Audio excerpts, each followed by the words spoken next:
അടുപ്പിനോട് ഞാൻ പറഞ്ഞോളൂ കേട്ടോ. നിന്റെ അടുവും ഹഫ്സയും പിന്നെ ഫാദിയും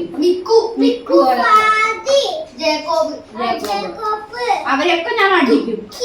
അപ്പോഴോ പിന്നെ അടിക്കും.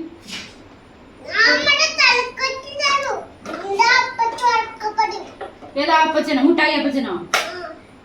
മുട്ടായി അപ്പച്ചനെ ഞാൻ ഇടിക്കും. മുട്ടായി അപ്പച്ചനെ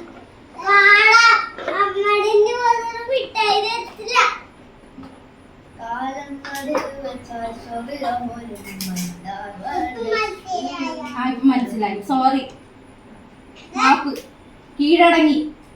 ആ മാപ്പ്, സോറി. കാട്ടിലിടല്ലേ പ്ലീസ്.